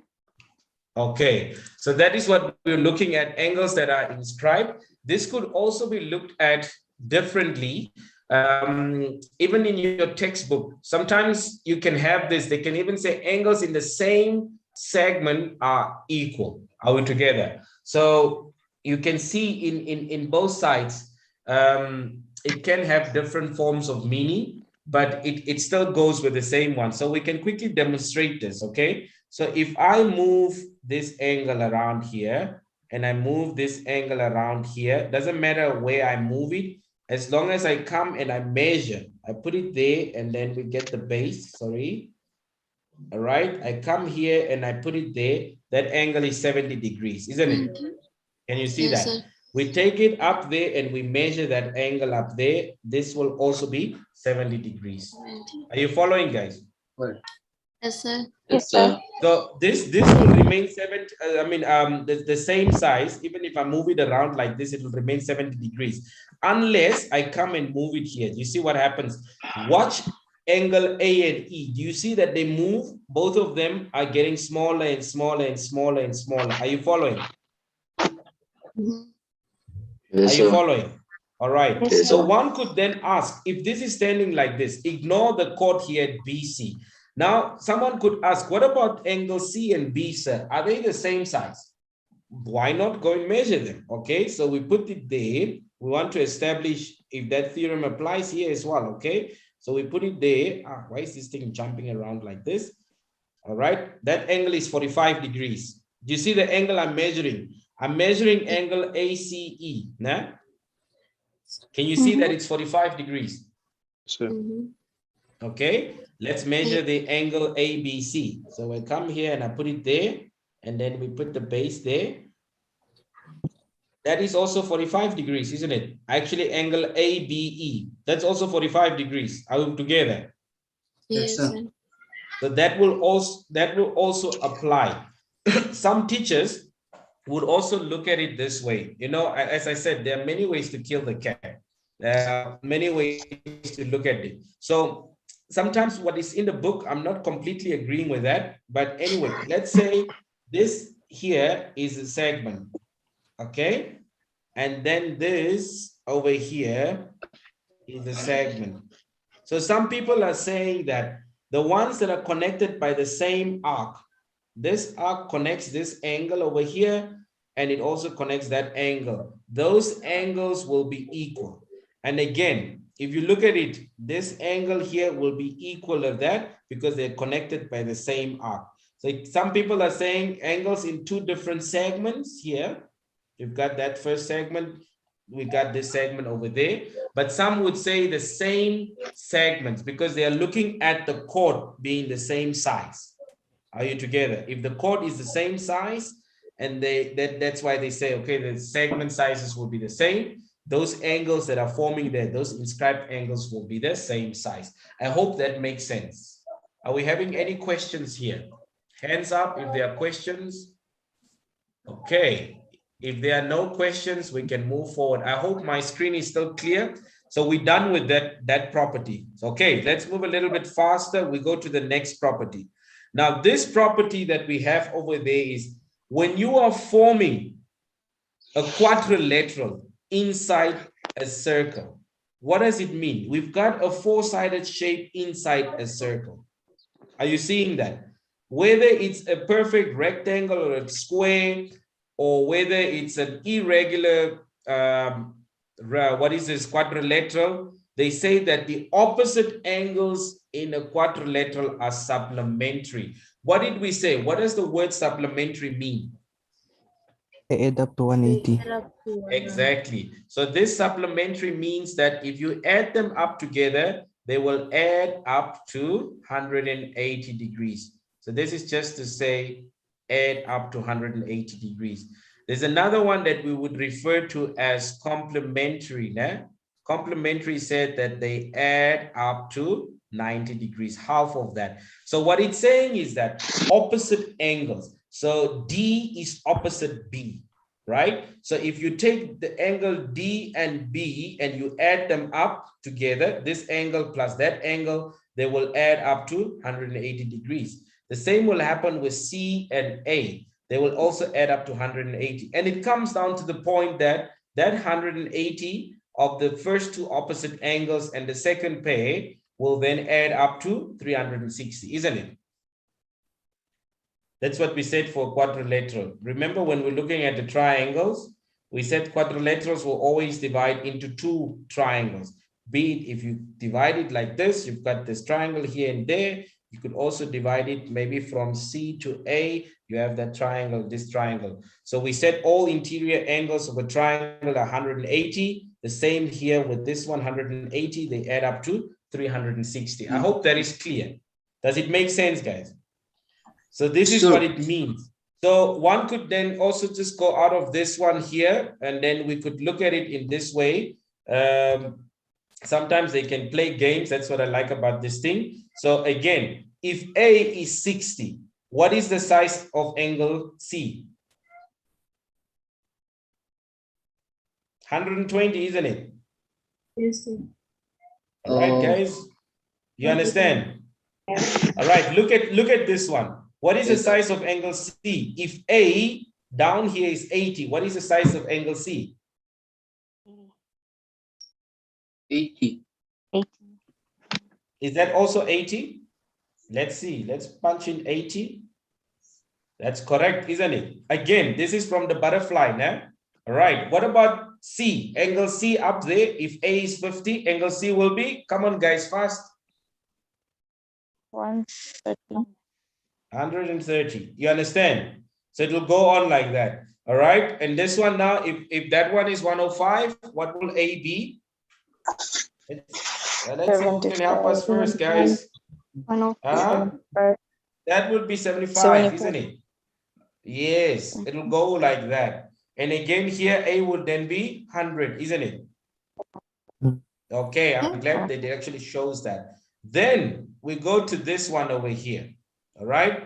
Again, guys, this one, what happens here? Exterior angles of a quadrilateral will be equal to the two opposite angles. Again, this is more or less the same as what we had for a, what is this? For the triangle, the exterior angle. So this is not really necessary, but this is a very useful one. Okay, I want you to understand this one very well. So I'll just quickly explain it, all right? So I want you to see a lot of things on this because there's a lot of things that are hidden here. So let's get your undivided attention here. All right. There was a time when JJ was asking about a tangent line. A tangent line is a line that comes from the outside and it only touches the circle at one point. Are you understanding? It just touches the circle. So this here, the tangent MB, the line from M to B is 1, right? If you take it from the same point and you draw another tangent to the circle, which is now MA, starting at M going to A, right? These two lines will be equal in size. Please note that. It's something we do not teach you, but it's a very useful thing if you understand it, all right? Are we all together, guys? Yes, sir. Yes, sir. All right. So I want you to look at the inside. This is the center. From the center to the circumference, what do we call that? Radius, okay? And then another one over here, that will also be radius. What does it mean? It means that they are also equal in size, isn't it? And then if I now come and I close A and B with a chord, I connect those two things with a straight line like this, right? What happened here? I form two isosceles triangles. I form the first isosceles triangle that I have will be triangle OAB. We're talking about this triangle here. Are you following, guys? Yes, sir. And I'm saying it's isosceles because you've got the two sides that are equal. Again, if you take this big one over here, this triangle over here, that will now triangle MAB. So we could put it like that. MBA, you can also have it like that. MBA doesn't matter. Triangle MBA is also an isosceles triangle. What does that do to the base angles? If we just look at the big triangle only, this base angle will be the same as that base angle, isn't it? And even the smaller one inside will be the same as that base angle on the inside as well. Are you following, guys? Yes, sir. Yes, sir. All right. So those are the things we need to understand. Now, understand that if I take from BO down to this chord, it will form a 90 degree there, isn't it? So those are the things we need to understand. Please understand that this will also form a 90 degree. So maybe we could give you that angle over there because it bisects that angle in two equal parts. All right. So please understand that if you are coming from the same point, let me just clear this. If you have a common point on the outside and you draw two tangents from that point, they will be same in size. So other words, I'm just going to repeat that again. From this common point, we draw a tangent. From that common point, we draw a tangent. They will be same in size. The fact that this is a radius, that's a radius, they are also the same in size. And then if you draw a chord here, you will form two isosceles triangles that will enable you to find the other angle. Are you following, guys? Yes, sir. Okay. The other interesting question I want to understand, I want to know is this angle, will it be, or this one here at the center, will that be double the size of that angle? Just a question. And the reason why I like this program is for us to confirm things like that. Maybe it is, maybe it is not. So what we're going to do is we're going to move this up and down, and then we're going to try to establish that point so that we see. Let us try to think a little bit outside the box. So what we have here is I can take this ruler, I can put it here, and then we can measure. I put it there, and then we measure. We can see that there is about 80. If we put it nicely, maybe 81, I think. And then we take that same one, we put it over there, and we come down. All right, just give me a second. And we come and measure. That is also about 81. So we've established that they are the same size. That's why we have the ruler. If we want to do the same thing with our radii, we can come and measure. My radii here looks like it is about 35. I can also do the same from this side, and then we look at this radii over here. Let's just put it nicely. That will also be about 35. Yes. So there are some questions like that that say not to scale. Now, No. Not to scale just means that it's not really 5 meters on the paper, right? But in terms of angle property, it will remain the same. You understand? Yes, yeah, sir. so the properties will not change if the shape is bigger or smaller.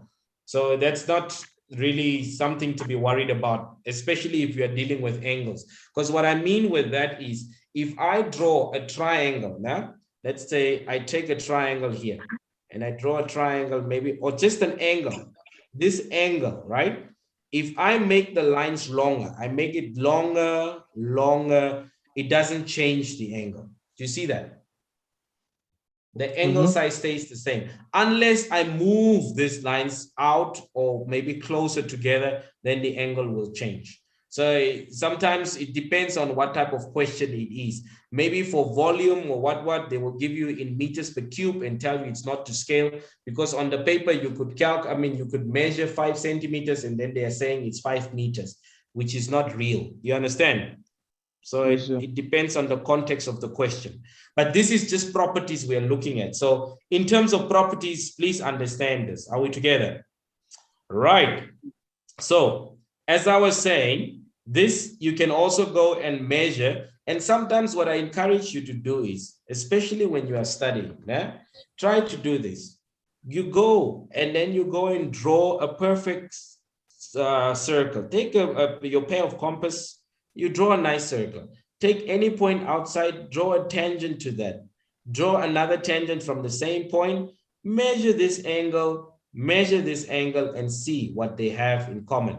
Try to draw another one, maybe closer. Maybe you draw this N. From that N, you draw a tangent, and you draw a tangent. You'll see that they are the same size. You measure now, maybe you take it to the center, measure that angle, I want you to find that out. And that is how you learn. If you see that they are double the size or so, you will never forget that because you constructed that yourself. That's one thing I really appreciated about the Waldorf approach. We were making learners do these things. So I'll keep it for you to go and try it out, okay? Then the last point.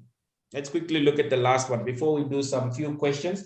Remember, we started about 10, 15 minutes later, so we can still go on extra 10 to 15 minutes. What I want you to notice here is that angle between the tangent, okay, and chord are equal to the opposite angles, all right? Again, what I want to focus on here is not necessarily what we have there, but another property that we might have not covered.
Hello, guys. Sorry. Can you all hear me? Yes, sir. Okay, sorry. You see, the other network was down, and when it came on, you know, this thing is on it's on automatic, so it just went off. So I mean, switch over to the other network, and then I had the issue that it just disconnected from my phone. Okay, anyway, so as I was saying, let me just share the screen. Can you see my screen? Hold on. Are you able to see it? I don't see it on my side.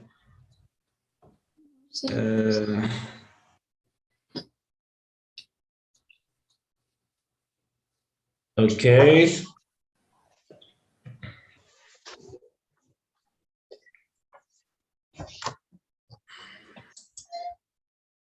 Okay, hold on. Let me reshade.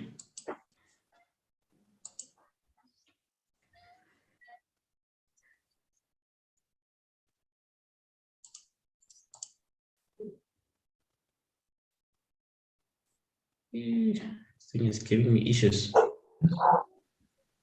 It says it's connected. Are you able to see my screen? No, sir. Says it's starting screen sharing, but there's nothing. Oh, okay. I think it's the network. It's still catching up, I guess.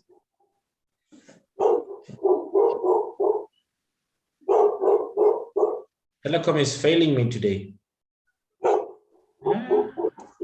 Isn't it always?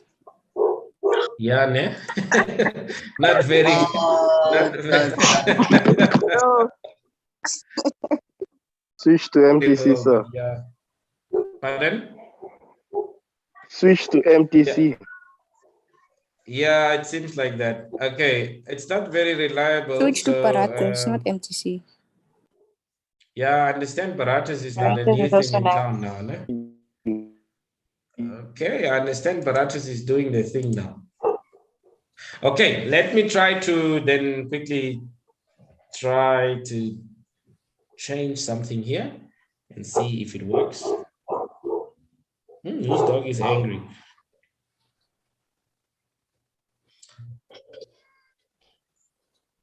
Luis, are you there? Yes, sir. How is the circle's geometry going now? Are we getting I there? understand better, sir. Yes, sir. Okay, good. Right, I think you should be seeing my screen now, no? Yes, sir. Okay, good. Yeah, that is MTC, guys. I just went to hotspot and it works. So telecom is still hanging in there. But anyhow, so I'm saying I'm drawing another tangent here. And if I have a radius to that tangent, it will form a 90-degree on either side. Are you following, guys? So please, that is a very useful, what is this? A useful property as well. So if I go back, just take that away. If I go back to the, let's do this, to the properties that we're supposed to know by the syllabus, I think we have covered everything. We've looked at the semicircle, angle in a semicircle. The last one we're doing now was an angle between the tangent and the radius that will form the 90-degree. And then the angle at the center of the circle is twice the size at the circumference. And the angle in the same segment are equal, and then angles in opposite segments are supplementary. So again, the opposite segments is now when you are having, say, a quadrilateral, something like this. So you are in this segment here, and that segment, there, opposite segment, this segment, opposite to that. So I hope that the wording at least makes a difference now, that we understand what is a segment, what is a sector, what is a radius, what is an arc, what is a chord, what is a diameter. Are we all together, guys? Yes, sir. Okay, Yes, sir. all right. Now, with that said, I don't want to keep you up too late. Yes, sir. So let us just look at least just until 7:30, just a few questions so that we see how we apply this knowledge. Are we all together? All right, so guys, what's going to happen here is whenever you see the question, I hope it's big enough. Maybe I zoom it in a little bit. Relate what the question is saying to the diagram so you can completely understand what you are looking at. So they say the diagram below, A, B, C, D, are points on the circle with the diameter BD. So what does this already tell me? That from B up to D is the diameter. What makes me confirm that it is the diameter? Not just from the wording there. What can you see on the diagram to establish that this is really the diameter? It passes through the center. Perfect. We look at the center here. So it passes through the center. Okay, so we've got the diameter there. So I've highlighted that way. And then the blue ones, maybe I could just circle them. They say now your A, your B, your C, and D. What does that show you? That what are you doing here? You are forming a quadrilateral, a four-sided shape within the circle. Are we together? So sometimes they would say cyclic quadrilateral inside the circle, okay? So we already know some few things here. What do we know? That the opposite angles in there, those two red angles will add up to 180. And then the two green ones here will also add up to 180. Are you following, guys? Yes, sir. Okay. Then they also tell us that there's a tangent. Where is the tangent? The tangent here is at D. So if we clear everything, maybe we just look at it. Tangent over here is at D. So what is the tangent here? From there, just the line touching over there. What do we see here? We see from the center to that, that's a radius. They will form 90 degrees there. Are we together? So we have everything. So what I normally do, you know, when I was a student, I really like geometry and algebra, okay? So what I normally do is filling all the gaps. I don't know how many of you do that, just by a raise of hands, without even really looking at the question. You just start filling in all the gaps of everything that you know. Just to raise your hands. Good, yes, yes. Just filling all the gaps. So all I know now is that this radius here, if I move it down, right, up to there, and then it moves with a tangent here, it will form a 90 degree. But I only have 36 of that. They tell me that the angle between TDA is 36. So I'll say 90 minus the 36 will give me what, about what, 54, right? 54. So that means that this angle in here will be 54. So what angle am I looking for? That angle will be ADB. So in other words, this angle from A to D to B will be 54. So I already know that. Are we together? Nah? Is that making sense? What other angles do I see? Look at this triangle that I'm drawing here. What can you see about that triangle? Yes. Sir. Kanjo, your hand is up. Sir. Yes. Sir. Kanjo, I'm listening. Yes. I'm saying, sir, if that is 54, then that means angle DCB is, angle DCB is also 54. Angle, okay. You see what he's saying, eh? Let us Not quickly DC, look at but it. ACB, sorry. Okay, let me just write right here. So this is 54. The 54 is just this one here. All right. So he's saying which other angle will also be 54? ACB. ACB. So you're saying that this angle here would also be 54. All right? Yes. Okay. Why are you saying that? So you know the what is this? The properties we were talking about where the angles in the same segment. Okay. Is anybody agreeing with what he's saying?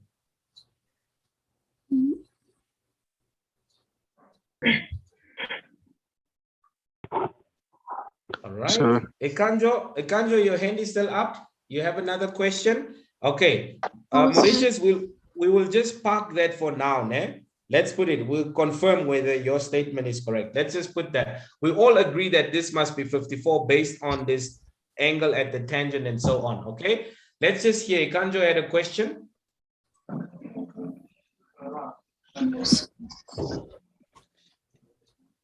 Yes, Ekanjo?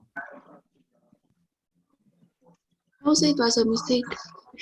Okay, all right, no problem. Okay, now Mauritius, before we go there, I want you guys to just look at this. Can you see this triangle?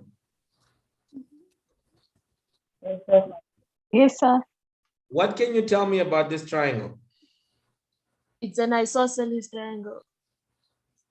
Why are you saying it's an isosceles triangle? Because line AB and line AD are equal. Why are you saying they are equal based on what?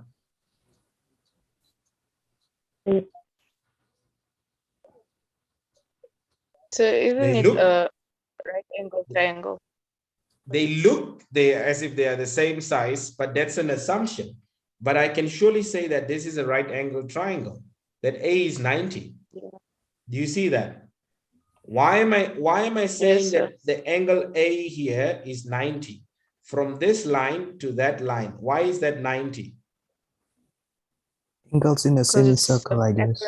Exactly. And the same will apply for this, isn't it? Yeah. Because Yeah. this triangle that I have on this side will also be the same thing. If you look at this triangle here in the semicircle will also be 90 degrees. And does it not go to the property that these angles that are opposite must add up to 180? 90 plus 90 will add up to 180, isn't it? Yes, sir. So with certainty, I can say that that angle will be 90, isn't it? And this one will be 90 there. So we can keep to that one. I will agree with that. Yes, sir. Okay. Yes, sir. What else do we have here? Can we look at maybe some statement that Mauritius made here? Sometimes I also try to get the butterfly. I think I learned this from a learner. Do you see the butterfly there? Yes, sir. Yes. Is there another way that we can have a butterfly again, except the one that I've drawn? Yes. Yes, sir. Which way? A to D, and then Okay, let me follow you. Let me follow you. Hold on. Let me follow you. A to D. And then go like you're going to B. To going to B. Not totally to B, so you're supposed to cut. I was supposed to cut. Yeah. Okay, I don't understand. So I must, okay, let me clear that. Then we start again.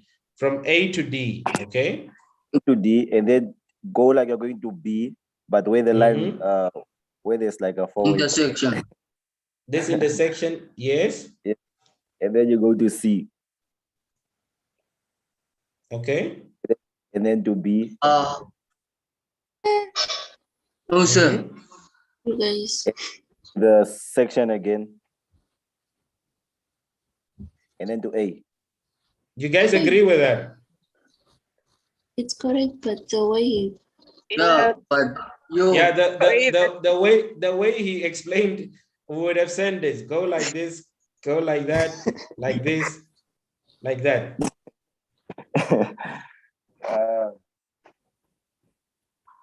Is it not the same as the one I had?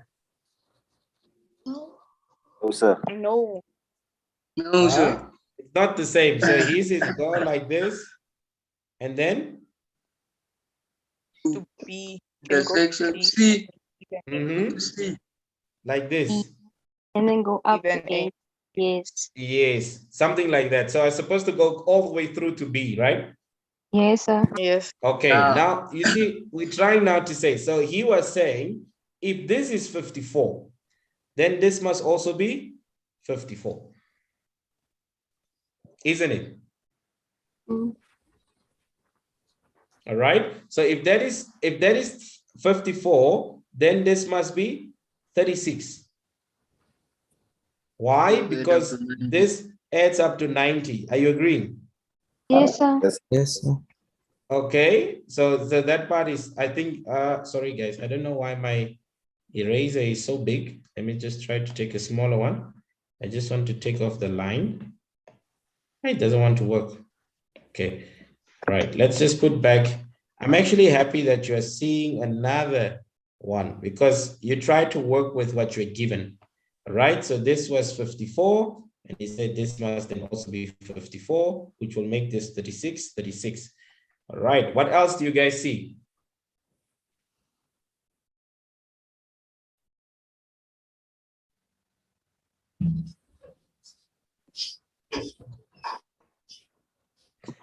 Are you agreeing if I say that this must also be 36? This angle here. Yes, sir. Yes, sir. Yes, sir. You can look at it in this way. You can look at it as the butterfly we had first. You remember this one?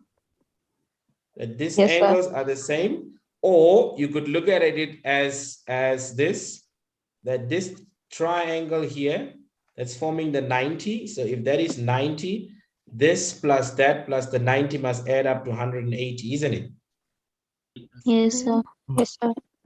Okay, so if this is 54, this is 54, this is 56, this is, 36, sorry, then what else do I have now? Can I clear everything and see if we can all remember? So this is 54, right? And then we said that this must also be 54, this angle, and then this must be 36, and this must be 36. And this, what else can you fill in? 90 degree at A. 90 at A, but that A is, the whole of that is 90, that I understand. But what about just this BAC? Just this angle here. Am I able to get that? Yes, sir. Yes, sir. Yes, sir. How much? How big is it? So you say the what is this 36 plus 54, which will give you about 90, and then you say 180 minus 90, which is, yeah, which is this whole 90. I just wanted only this angle. That angle is 36. It's 36 million. How did you get 36 there? Opposite angles. An alternate angle. Let me see. I don't see parallel lines there. Oh, yeah. These questions, they make you think that it looks very straightforward, but they Drone make you think. they can B to A to C to D as B to A.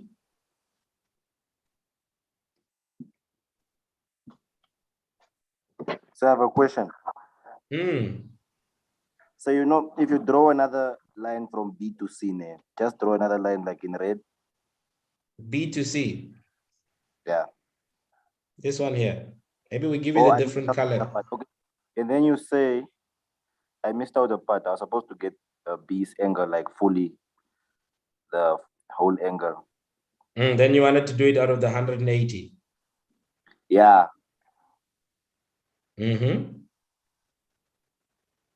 So I need you guys to help me. Let us just look at what they're also asking them. And this is where we want. They want angle D, ADB. So they wanted angle D from A, where's A? From A to D to B. Okay, that one we have. That is fine. Yeah. Are you understanding? Then they want angle A, B, D. That one we have. I just wanted to show you that even though you are filling in, try to look at what the question is asking. So that one we have, isn't it? As 36. So these two we have established. Now they want angle ACD. Maybe we put another color there. ACD. So from A, sorry, I need to go to C. From A to C to D is 36. It's 36. So we have everything. Are we not having everything? Yes. So what I'm trying to show you here is, yes, it is good to fill in everything, with reference to what is being asked. So you see, we already answered this question. We had all the angles they were asking for already, just from the rationale that we're giving you. Are we together? So please always check to what is being asked and what you have filled in, so that you don't get lost in the question. Is that making sense? Yes, sir. All right, so we have answered everything. I just want to see if I can just find a few of what I was looking at. Let's quickly look at this one. Okay, I'll go a little bit faster, right? So I want you to look at this. From there to, maybe I should just make it a bit bigger so that you all can up, but I also want the question. All right, let's do it like this so that you can see the properties, okay? So I'm moving now from A to B. So I got this line over there from A to B. Then I move from B to O, to the center. From the center to D, from this to that. I can get this angle here, isn't it? What will that angle be? It will be double the size of this 47 that I have. So 47 plus 47 will give me 94, isn't it? Yes, sir. Right? So this angle will be 94 degrees. Are you understanding, guys? Yes, sir. Are we all together? All right. What will angle C be? Will it not be?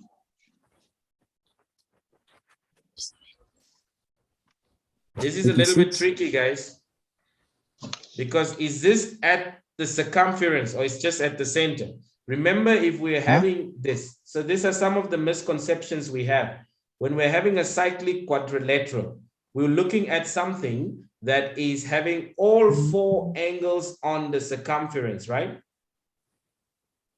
So this angle, if I'm looking at it that way, this, yes. So which quadrilateral am I looking at now? I hope you are seeing it, né? This, that, and that. Are you agreeing with that? Yes, sir.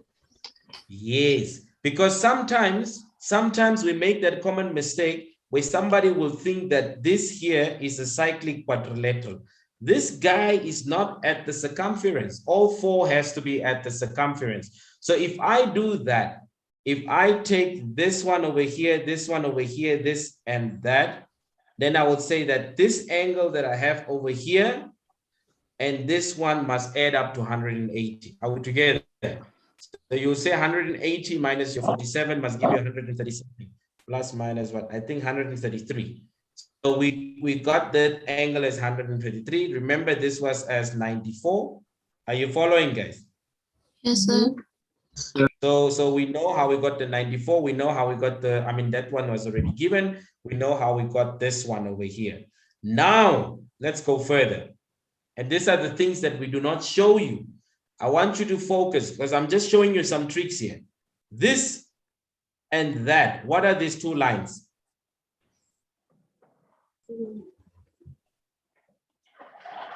Radii. They are two radii, right? If they're radii, they are the same size. What does that mean? It's an isosceles triangle if I close it here, right? Isosceles triangle has base angles that are the same, isn't it? Yes, sir. Yes, sir. So if this is 94, based on being twice the size as the angle at that, that means 180 minus 94 degrees divided by 2 will give me these angles, isn't it? The size of those two angles. Yeah. Does it not make sense, guys? I can't see half of this. Pardon? Check it out. What are you saying? Half of the screen is not showing, sir. Half of, oh, yeah, your names are covering it. Sorry. Is it showing now? Yes. Yes. I don't know why Zoom is doing that. It's supposed not to do that because the participants list is supposed to be there. All right. Let me do this. I discard all the changes and I go to presenters view. Is that better? I think that's big enough, no? Yes, sir. Yes, sir. Okay. Yep. All right. So what I was showing you here is that because these are things we do not tell you. This is one radius. That's another radius. So what does it mean? That these two will be equal in length. Né? So if you have a triangle like that, that is an isosceles triangle, this is 94, then you will say what? 180 degrees minus your 94. I think that will give you roughly 86. Né?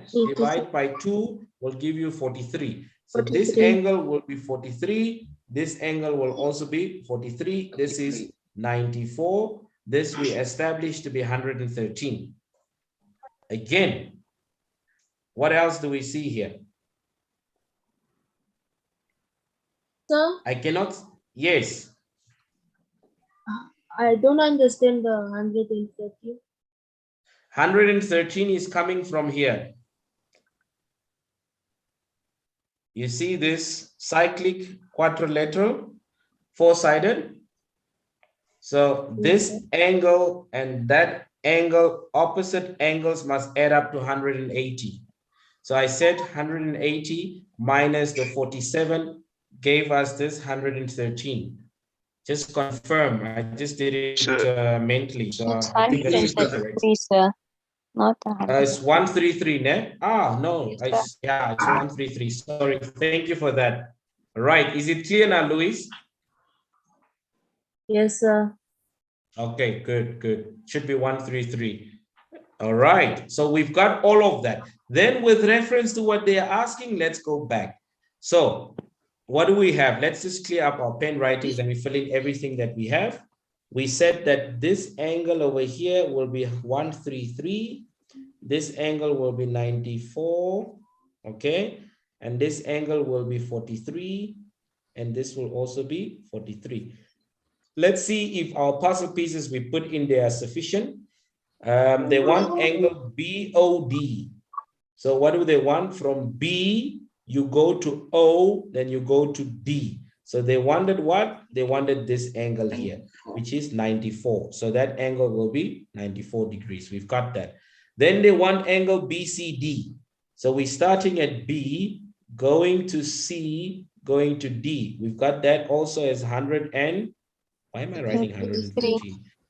133, okay? And then they want us to find what? Maybe a different color here.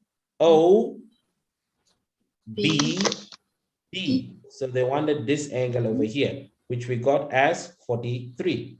We've got everything, isn't it? Yes, sir. You understand? So you see, there we've got the one that says the angle at the circumference is, the angle at the center is twice the angle at the circumference. The next question doesn't deal with it. I just want to touch a little bit on all the different theorems or the properties we've done. Let's look at this one. What do you see here? We are starting from the same point, right? What do we have? We've got a tangent here. We've got another tangent over there, isn't it? What does this mean? That this will be the same in size, isn't it? Yes, sir. What about this one in here? This one here, we've got a radius here, another radius over here. And then if you connect that chord there, what do we have here? We've got, again, this will be the same size as that. Oh, so you say 180 minus 105. 105 divided by 2 will give you each of these angles. Are we together? Do you see that? That's the type of pictures that I want you to see. You understand? What else do you see here? What else do you see? Let's take this away. The butterfly. Let's look at this. Butterfly. Before the butterfly, can you see that one? Oh, yeah. This angle here is what? Twice the size of that angle there, isn't it?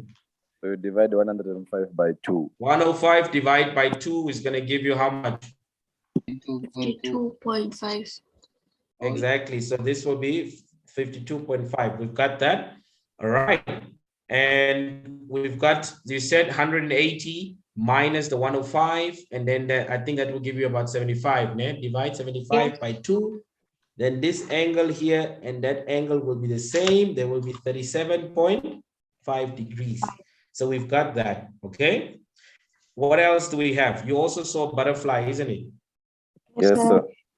Okay, so let me just do this, maybe just for space. Nah? So we have established that this angle here will be 37.5 degrees, which is the same as this one here, 37.5 degrees.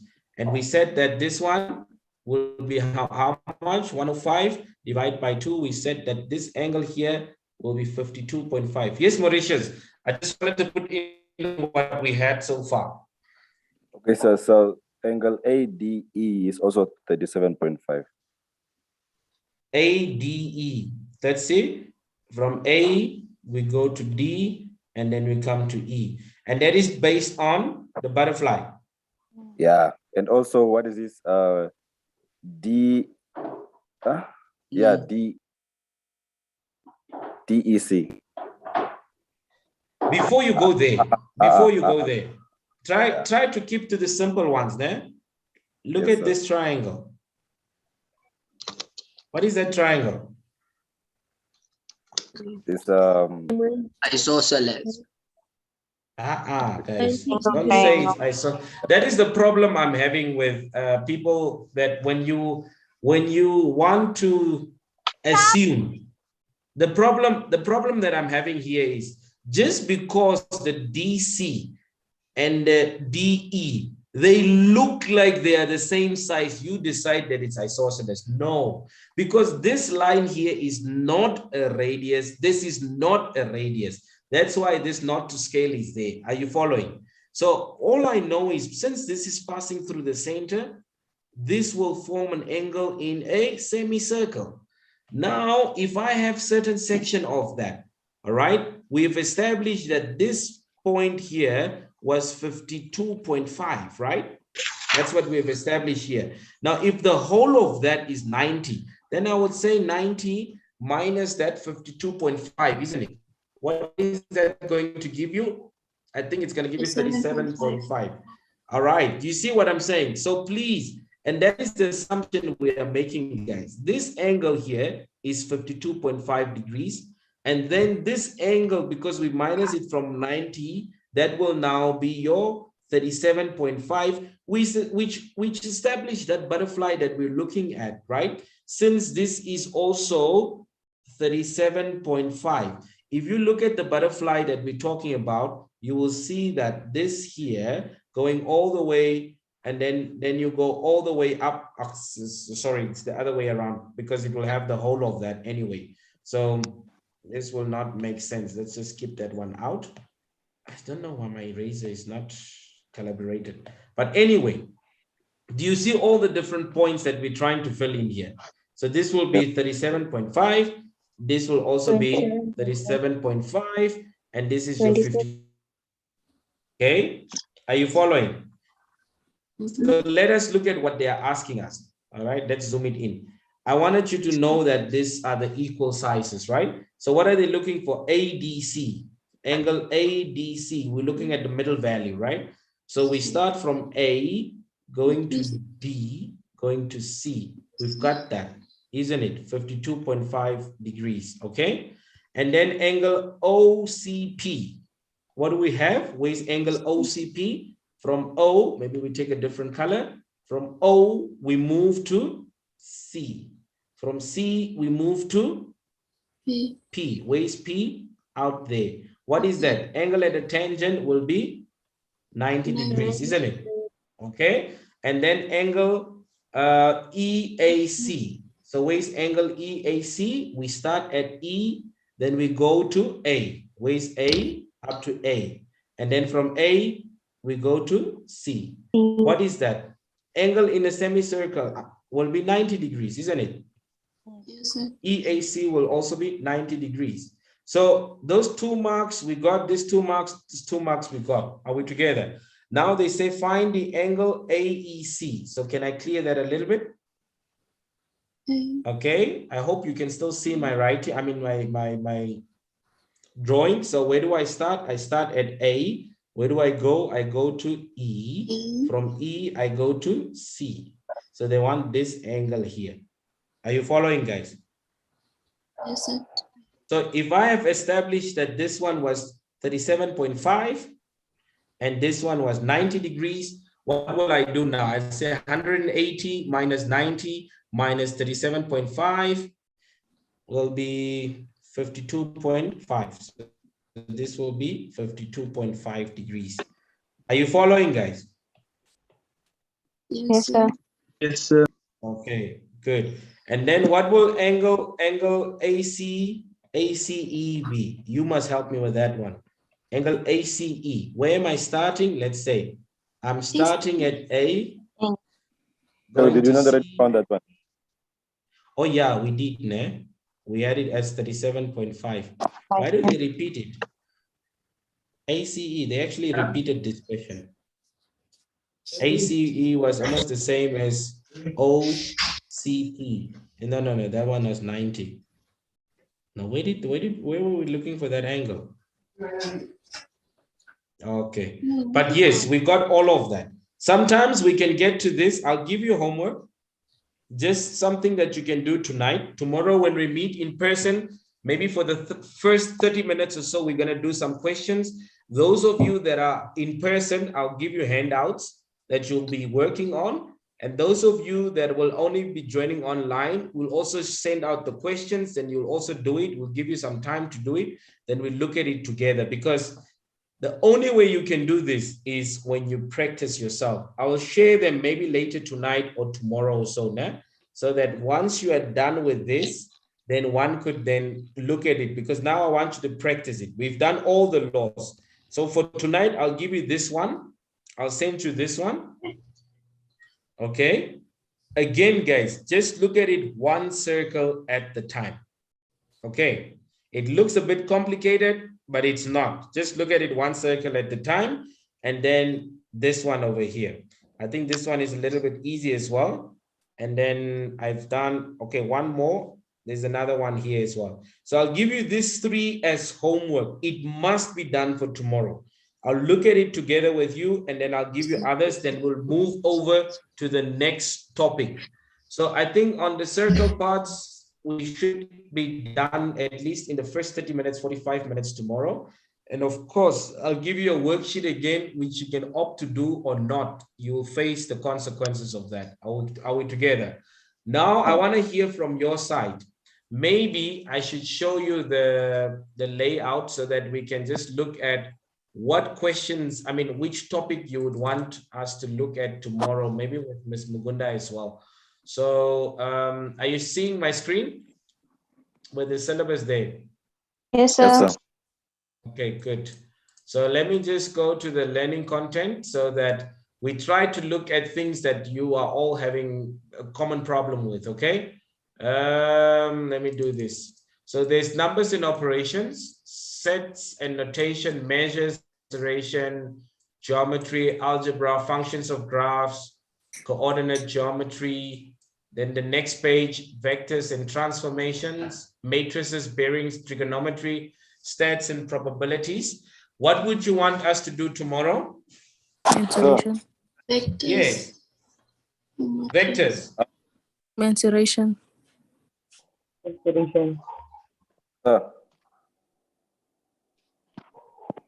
Say vectors. Yes. So what is that topic that has yes. the pi formula, the arc, and the sector? It's mensuration. Yeah. It's mensuration. Yeah, I must do that one. Okay. So, okay, keep talking, guys. I'm writing it down and I see what majority wants. If you don't put it, you can even put it in the chat box. Mensuration, please. Mensuration. So, okay, what? Okay. Looks like mensuration is the hot cake now. Is it because your question paper was filled with mensuration or what? No, sir, it didn't actually have. There's only like one simple question, which was a question we looked at the night before. Something similar. Okay, so I saw that. I also didn't see anything on graphs and functions and so on. So you would say tomorrow, hands up, guys, hands up for people that would want us to do mensuration tomorrow. We can actually finish it tomorrow with a lot of, okay, well, all right. So, raise up hand. Okay. All right, no problem. Sir. Okay. Yes, Mauritius. Yes, ma'am. Sir. We're listening, It's Mauritius. chance. What are you saying? It's chance, sir. Oh, chance, yes. Do you have last year's paper? Not last year, but the one that we wrote. Yeah, we have it. Would it be possible if sir could give it to us? Yes, yes. We can give you the paper, no problem. And the other subjects, like the ones that we wrote already. No, those ones we don't have. You see, since we're maths teachers, we're given the paper, we had to what is this thing called? Give some feedback on that paper. So it's fine. We can look into that. Okay, sir, thank you. But the other subjects that were not written, like the physics and the chemistry and what we cannot have access to those papers. Yeah, I'm not supposed to have access to those papers. Okay. And All right, Bangladesh? Alice, your hand is up. Oh no, so it's a mistake. Okay, so tomorrow is mensuration. Tomorrow, I think we will make the classes from 9:30 because we always get there at 9:30. All right, Mauritius. Yes, sir. Your hand is up. Oh, yes, sir. I want to ask, must we come in school uniform? Yes, please. Yes, please. School uniform, guys, please. And tomorrow morning, I'll ask who will be coming for the face-to-face, because when we have to make copies of those questions and so that we do not make too many. If we only have 20 of you coming or 30, then we just want to make the exact amount. So just let us know. I'll ask you tomorrow morning then. So again, you have that flexibility online or face-to-face. So is class starting at 9? Pardon? Is class starting at 9? 9:30. Oh, I'll share a timetable tomorrow morning. Okay, sir. Around 6 o'clock or so. Yes. Okay.